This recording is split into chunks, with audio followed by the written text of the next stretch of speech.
Hello viewers of Cold Breath. Today I will tell you a story I encountered. If you find this story interesting, please like the video and subscribe to the channel so that I have the motivation to tell you more interesting stories. Drip by drip. I don't remember hearing it right away. I think, at first, I convinced myself it was nothing more than the natural sounds of an old house. Houses make noise. Creaks, groans, the wind lashing against the windows, the floorboards settling. That's what I told myself when I first heard the dripping. But now, standing here in the basement, the sound dominates my senses. The steady drip of water hitting a surface fills my head, growing louder with each passing moment. I followed it, searched for it, but no matter where I go, it remains just out of reach. My eyes scan the aged stone walls of the basement, meticulously searching for the elusive source of the disturbance. The air hangs heavy and thick, each breath feeling laborious as I struggle to draw in enough air. It wasn't always like this.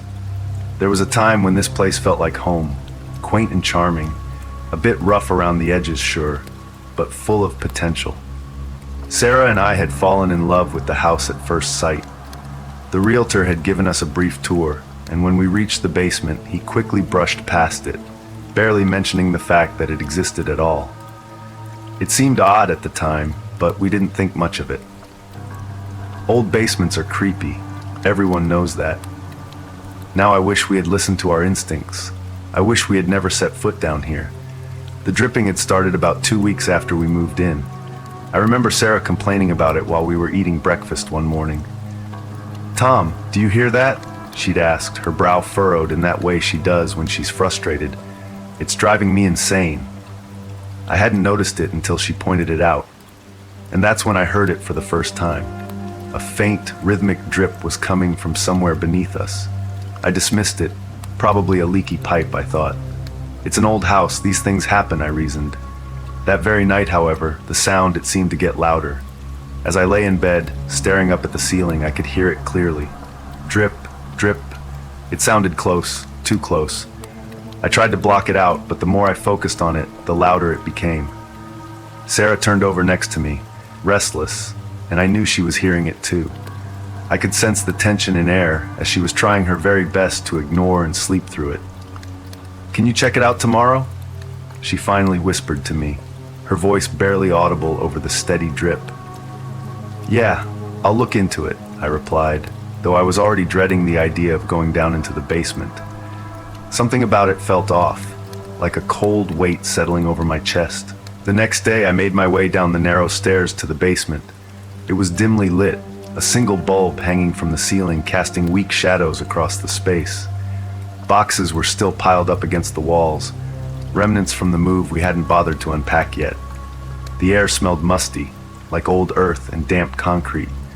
The dripping echoed all around me, but I couldn't pinpoint its source.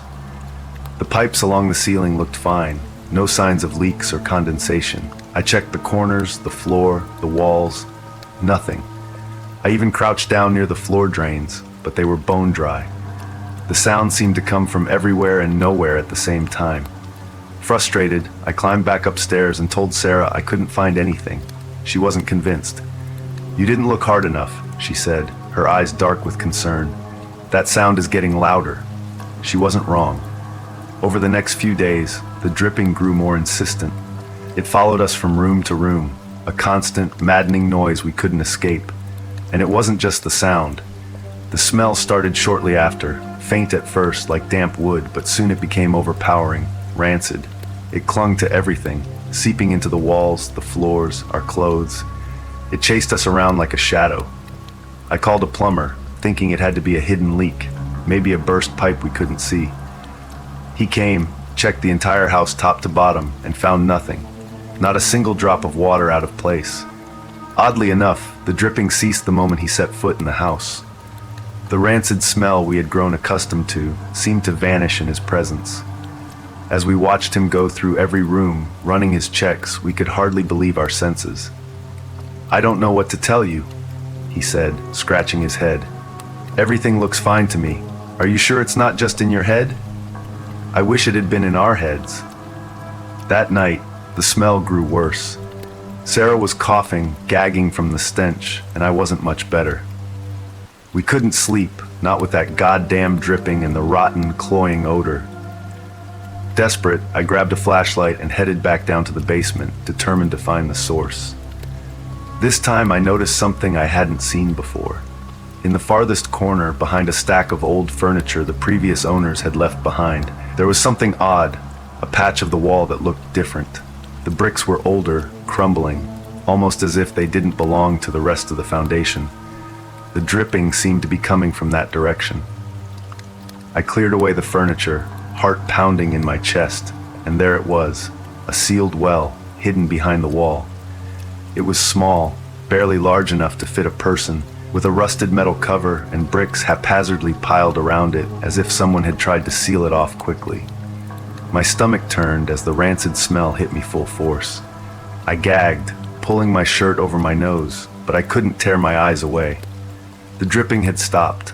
I called Sarah down to see, and her reaction was much like mine, horror and disgust. We debated what to do, but the smell had become unbearable. We needed to open the well, air it out, get rid of whatever was causing the stench. The moment I pried the cover off, a wave of cold air rushed out, thick and stale, like something had been trapped down there for decades. I peered inside, shining the flashlight into the well, but there was no water. It was dry, bone dry. That's when I saw them. Wet, slick handprints on the stone walls, leading up from the bottom of the well. My heart skipped a beat. There were only handprints and nothing else. "What the hell is this?" Sarah whispered, her voice trembling. "I don't know," I replied, stepping back, my legs weak. "We need to seal it back up." We hastily put the cover back on, but the damage was already done. That night, the dripping returned, louder than ever. To make matters worse, it was accompanied by footprints. At first, they were subtle, small, damp marks near the basement stairs, as if someone had walked through water. But as the days passed, the footprints grew more frequent and larger, appearing in places they shouldn't, on the walls, the ceiling, and even in our bedroom. They materialized out of nowhere and slowly dissolved on their own, leaving me unsettled. I suggested to Sarah that perhaps it would be best to move into another place, but she shot me down immediately. We had poured all our life savings into buying this property, and abandoning it now felt unthinkable to her. "This is our home, Adam," she insisted, her voice firm. "I'm sure we can get to the bottom of this. Let's just give it a few more days, and I'm certain something will turn up." I wanted to believe her. I wanted to trust that we could fix whatever was wrong with the place, but all I heard was drip, drip, drip. What made me truly paranoid was when I began hearing whispers. It happened during dinner with Sarah. At first, the voices were faint, barely noticeable beneath the sound of the dripping. It was like listening to an echo, but soon they grew louder, more distinct, like voices calling out from the depths of the well. "Adam, please, let me out, please," a raspy voice echoed in my mind. I tried to ignore it at first, convincing myself that stress and exhaustion were playing tricks on my mind. But then I noticed Sarah's face pale as she looked away, unable to deny what we were both hearing. Finally, I put my foot down and told her we were moving out. If it meant spending a few nights in a cheap motel, so be it, but we were leaving first thing in the morning. To my surprise, she didn't protest this time. As I watched her lay on the bed, relief washed over me, and I drifted into a fitful sleep. But when I woke in the middle of the night, I found her missing from the bed. She wasn't in the bathroom either. My heart raced as I passed the kitchen and noticed the basement door standing ajar.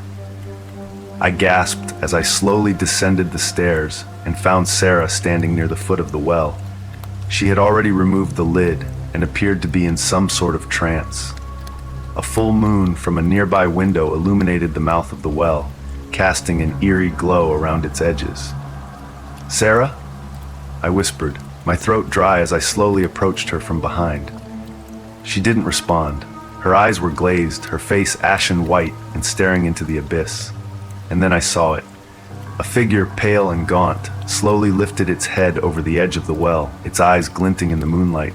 The creature's mottled skin stretched taut over its bones, lending it an unsettlingly fragile appearance. Strands of dark, matted hair clung to its scalp. casting eerie shadows across its hollow features. It extended its bony hand at Sarah with palm outreached, silently beckoning her to respond in kind. I screamed, pulling Sarah back, and we fell to the floor as she collapsed into my arms. She had suddenly broken free from her trance and drew me into a tight hug, looking relieved. But deep down, I knew she had already made contact with the creature. Because the dripping suddenly stopped, the whispers fell silent. The house became completely still. There was pin-drop silence all around, and the creature had simply vanished. But Sarah, she never spoke again.